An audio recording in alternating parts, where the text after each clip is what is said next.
오늘은 많은 분들이 가입되어 있고 상담을 하다 보면 가장 많이 리모델링을 하는 상품 중 하나인 삼성 리빙케어 종신보험이 어떤 보험인지 함께 살펴보려고 합니다. 우선 이 상품 이름만 보면 알듯이 이 상품은 사망을 보장하는 종신보험이기 때문에 보험료가 비싼 것이 단점입니다. 전체 보험료 11만원 중에서 설계서에 표시된 주계약 8천만원을 보장하기 위해서 전체 보험료의 90%인 약 9만원을 납입을 해야 합니다. 그렇다면 설계사들은 이런 이야기를 합니다. 삼성 리빙케어 보험이 주계약에서 사망을 보장을 하지만 만약 사망이 아니라 중대 질병이 걸리면 사망보험금의 일부를 미리 지급해서 치료자금으로 활용할 수 있다는 이야기를 합니다. 그렇다면 주계약의 역할을 살펴볼까 합니다. 기본적으로 사망을 하게 되면 8천만원을 지급받게 되는데 사망이 아니라 중대 질병이 걸리게 되면 8천만원의 50%인 4천만원을 지급을 받게 됩니다. 그리고 4천만원을 지급을 받았으니까 남은 사망보험금은 4천만원이 됩니다. 그러면 여기서 하나 더 확인을 해야 하는 것이 있습니다. 바로 중대한 질병이 어떤 건지 확인을 해야 합니다. 우리가 살면서 부딪힐 수 있는 중대 질병은 여러 가지가 있겠지만 대표적인 질병이 많은 분들이 생각하는 3대 질병일 겁니다.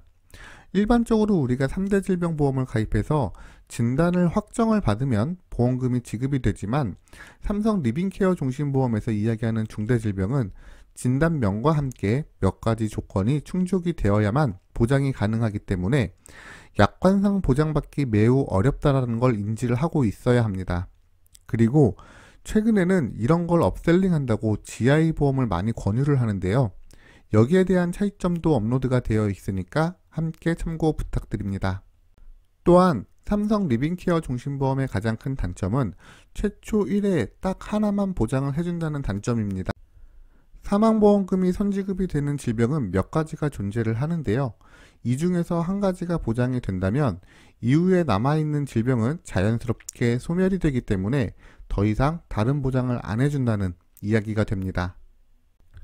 그렇기 때문에 정작 필요한 보장을 특약으로 별도로 구성을 해야 하는 상황인데 가뜩이나 비싼 보험료의 특약을 구성하면 보험료가 더 비싸지니까 결국에 필요한 보장은 갱신으로 구성을 해서 설계사는 당장은 팔아먹고 소비자는 보험료가 인상돼서 중장기 유지 후에 부분 해지나 전체 해지를 해서 금전적으로 손해를 입게 됩니다.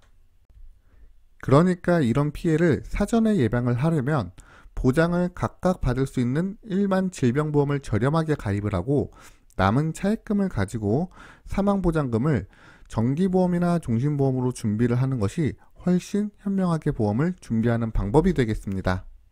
지금까지 삼성 리빙케어 종신보험에 대해서 살펴봤는데요. 보험은 상담받을 비용이 필요한 게 아니라 여러분의 시간과 용기, 이 두 가지가 필요한 겁니다.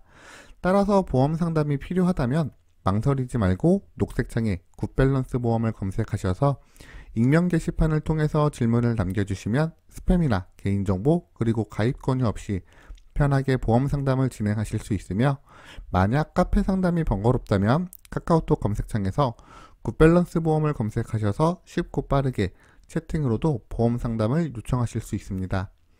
여러분의 구독 시청이 좋은 컨텐츠를 만드는 데 큰 힘이 됩니다. 구독 시청 부탁드립니다. 지금까지 시청해 주셔서 감사드립니다.